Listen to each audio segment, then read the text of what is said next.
नमस्कार मेरे प्यारे विद्यार्थियों, आप सभी का हिंदी विषय में स्वागत है। बच्चों, आज हम पाठ 4 बिंदा पाठ्य पुस्तक अभ्यास कार्य करेंगे। बच्चों, पाठ्य पुस्तक अभ्यास से पूर्व हम पाठ के कुछ मुख्य बिंदुओं पर चर्चा करते हैं। बिन्दा लेखिका के बाल्यकाल की सखी थी। संसार के कटु सत्य मृत्यु से अज्ञान थी। संसार को खिलाने पिलाने सुलाने आदि का काम कर्तव्यमयी माता को दिया गया है। बिंदा की नई माँ के रूप, सौंदर्य और अलंकार उन्हें गुड़िया की समानता देते थे। नई माँ का विचित्र व्यवहार एवं बिंदा के प्रति कठोरता देखकर लेखिका का अबोध मन भी विचलित हो जाता था।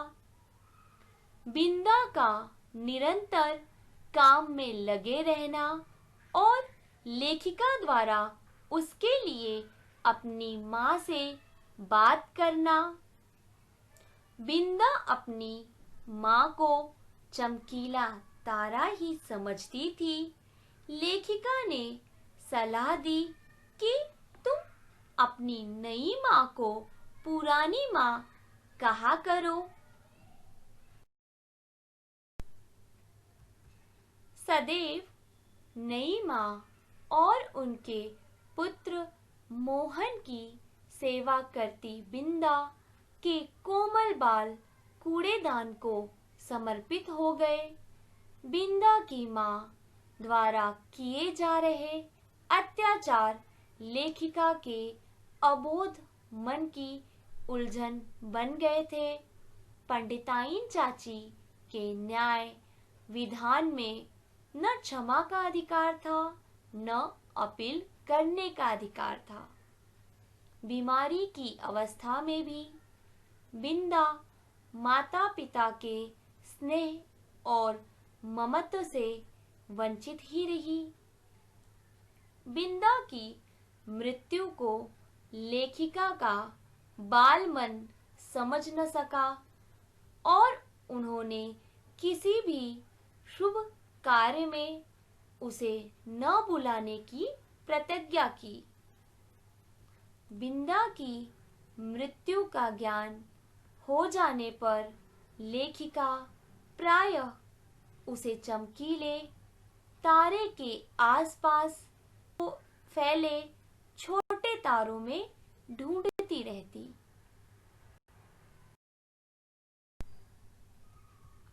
अभ्यास बोलने की बारी। बच्चों, यह मौखिक प्रश्न उत्तर है, लेखन कार्य हेतु नहीं है। प्रश्न 1, लेखिका ने कहानी का शीर्षक बिंदा क्यों रखा है? इस कहानी का दूसरा बेहतर शीर्षक बताइए। उत्तर, लेखिका ने कहानी का शीर्षक बिंदा इसलिए रखा क्योंकि पूरी कहानी बिंदा के इर्द गिर्द घूमती है।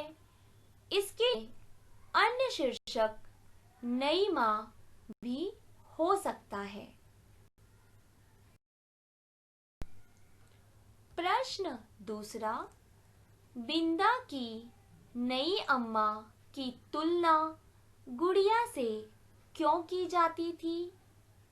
उत्तर, बिंदा की नई अम्मा की तुलना गुड़िया से इसलिए की जाती थी क्योंकि वह कोई काम नहीं करती थी, बस किसी गुड़िया की भांति सजी धजी बैठी रहती थी।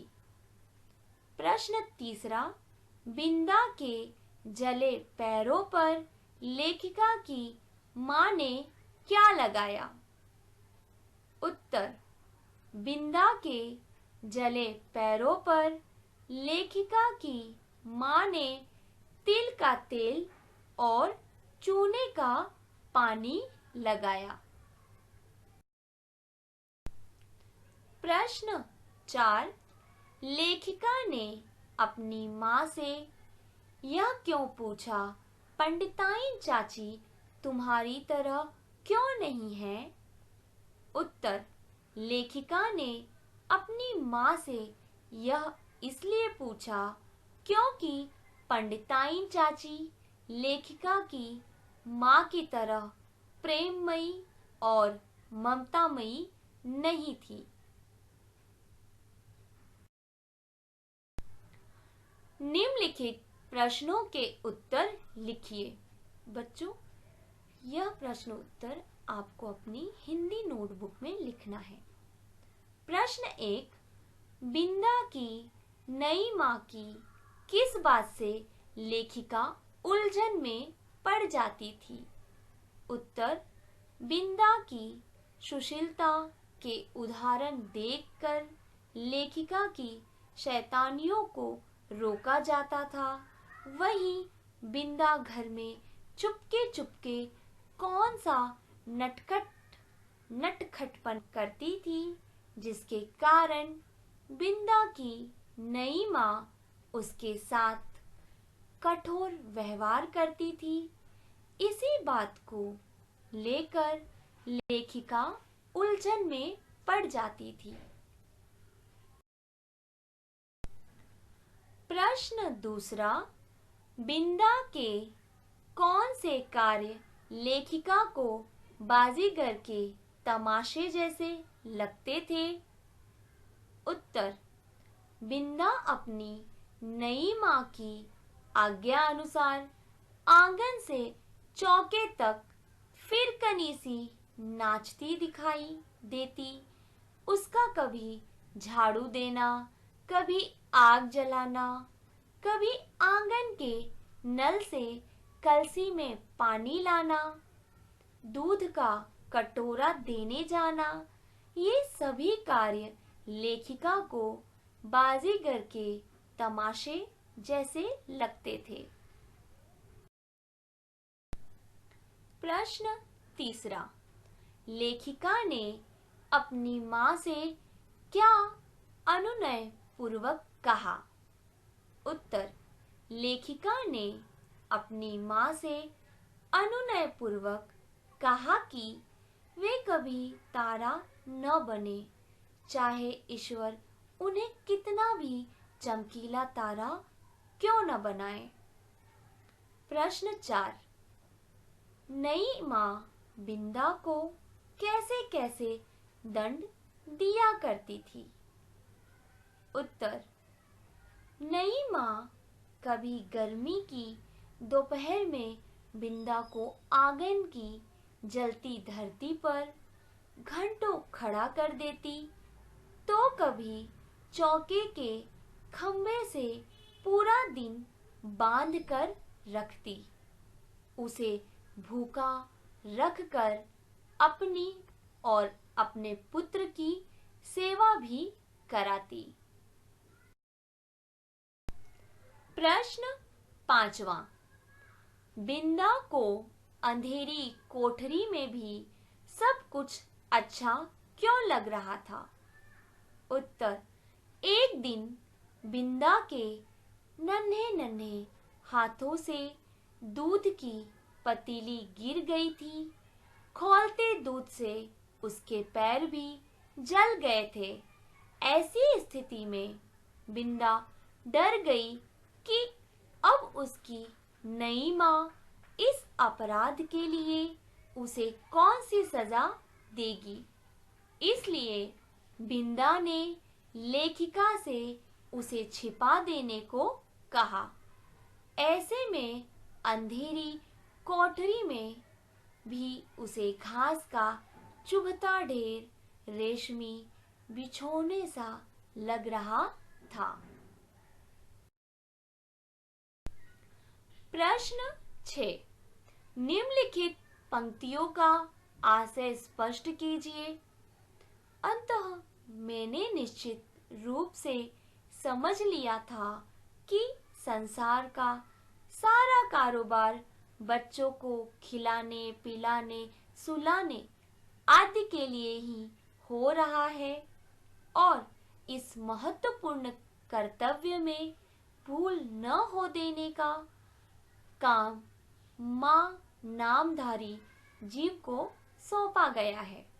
बच्चों, यहाँ पे हमें इन पंक्तियों का आशय स्पष्ट करना है।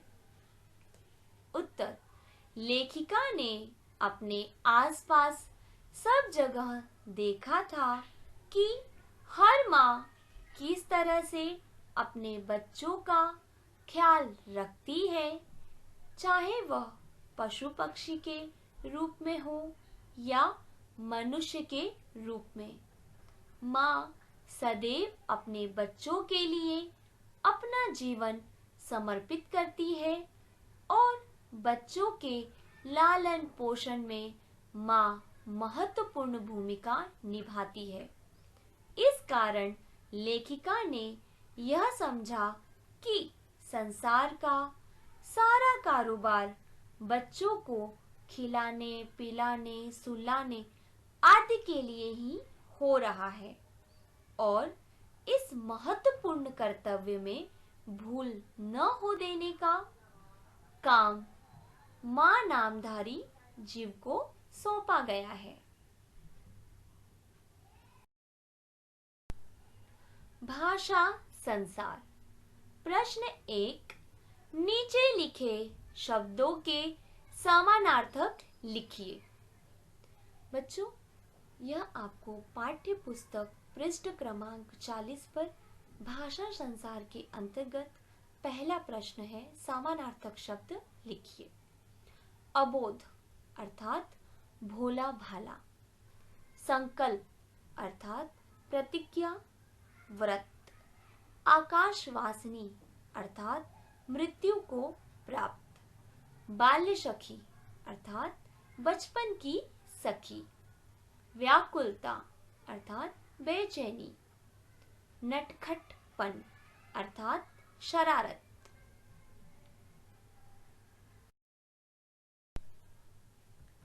प्रश्न दूसरा, भाषा संसार के अंतर्गत उचित शब्द चुनकर रिक्त स्थानों की पूर्ति कीजिए। हवा सी हल्की, तेल सी चिकनी, दूध सी सफेद, मखमल सी मुलायम, रुई सी हल्की, बर्फ सी ठंडी, शहद सी मीठी, दवाई सी कड़वी। भाषा संसार के अंतर्गत तीसरा प्रश्न है, पाठ में आए इन शब्दों के विपरीत अर्थ लिखिए। संकल्प का विलोम शब्द है विकल्प। कोमलता, कठोरता। असमर्थ, समर्थ। पराजय, जय। परिचित, अपरिचित। समानता, असमानता। चौथा प्रश्न है, निर्देशानुसार वाक्यों के काल बदलिए। यहाँ पे बच्चों आपको काल बदलने हैं। क, चूल्हे पर दूध उफना जा रहा था। इस वाक्य को हमको वर्तमान काल में बदलना है। चूल्हे पर दूध उफना जा रहा है। ख, एक दिन सबकी आंख बचाकर मैं बिंदा के घर पहुंची। इस वाक्य को बच्चों आपको वर्तमान काल में बदलना है। आज सबकी आंख बचाकर मैं बिंदा के घर जा रही हूं। ग, पंडिताइन चाची भी तारा बन जाएंगी। इस वाक्य को भूतकाल में बदलना है। पंडिताइन चाची भी तारा बन गई। प्रश्न 5वां, प्रत्यय लगाकर नए शब्द बनाइए। सप्ताह, साप्ताहिक। पंडित, पंडिताइन, आवश्यक, आवश्यकता, चिंता, चिंतित, संबंध, संबंधित, कोमल, कोमलता। बच्चों, भाषा संसार के अंतर्गत 5वां प्रश्न में दूसरा प्रश्न है यह, आई, आपा, आहट प्रत्यय लगाकर दो दो भाववाचक संज्ञाएं बनाइए। बच्चों, यह प्रश्न का उत्तर आप अपने हिंदी नोटबुक में लिखिएगा, क्योंकि आपके पाठ्य पुस्तक में लिखने हेतु स्थान नहीं है। आई से दो शब्द होगा, पढ़ाई, लड़ाई। आहट से दो शब्द हुआ, कड़वाहट, गर्माहट। आपा से दो शब्द हुआ, बुढ़ापा, मोटापा। पठित गद्यांश। निम्नलिखित गद्यांश पढ़िए और पूछे गए प्रश्नों के उत्तर दीजिए। बच्चों, यह लेखन कार्य आपको हिंदी नोटबुक में करना है। इस गद्यांश को पढ़ने के पश्चात इस पर आधारित प्रश्नों के उत्तर लिखने हैं। बिंदा के अपराध तो मेरे लिए अज्ञात थे, पर पंडिताइन चाची के न्यायालय से मिलने वाले दंड के सब रूपों से मैं परिचित हो चुकी थी। गर्मी की दोपहर में मैंने बिंदा को आंगन की जलती धरती पर बार बार पैर उठाते और रखते हुए घंटों खड़े देखा था। चौके के खंबे से दिन भर बांधा पाया था। भूख से मुरझाए मुख के साथ पहरों नई अम्मा और खटोले में सोते मोहन पर पंखा झलते देखा था। उसके छोटे छोटे हाथों से धुल न सकने वाले उलझे तेलहीन बाल भी अपने स्वाभाविक भूरेपन और कोमलता के कारण मुझे बड़े अच्छे लगते थे। पंडिताइन चाची की कैंची ने उन्हें कूड़े के ढेर पर बिखेर दिया तो मुझे रुलाई आने लगी, पर बिंदा ऐसे बैठी रही मानो सिर और बाल दोनों नई अम्मा के ही हों। प्रश्न उत्तर। प्रश्न 1, बिंदा कौन थी? उत्तर, बिंदा लेखिका के बचपन की सखी थी। प्रश्न दूसरा, लेखिका का बिंदा से स्नेह क्यों था? उत्तर, लेखिका का बिंदा से स्नेह इसलिए था क्योंकि एक तो वह उनके बचपन की सखी थी और दूसरी बात, उसकी नई माँ उसके साथ कठोरतापूर्ण व्यवहार करती थी, जिसे देखकर लेखिका को बिंदा के प्रति स्नेह उमड़ आता था।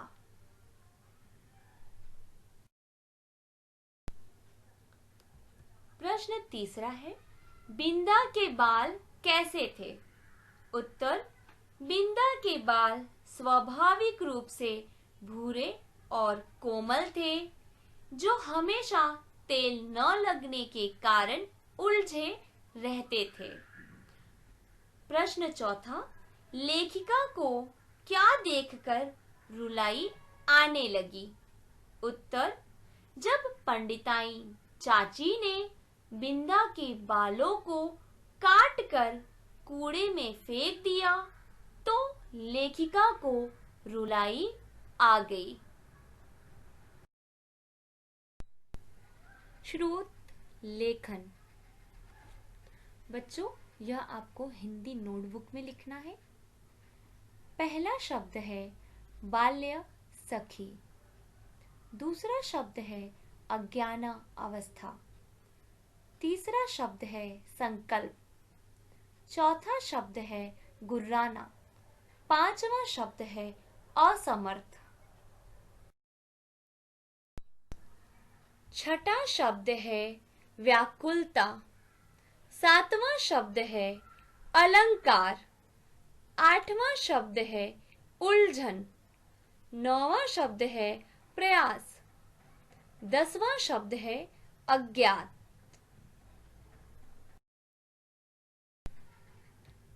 11वां शब्द है प्रदर्शन।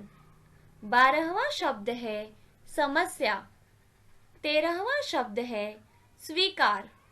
14वां शब्द है अभूतपूर्व। 15वां शब्द है हतबुद्धि। बच्चों, इसी के साथ मैं अपने शब्दों को विराम देती हूँ। धन्यवाद।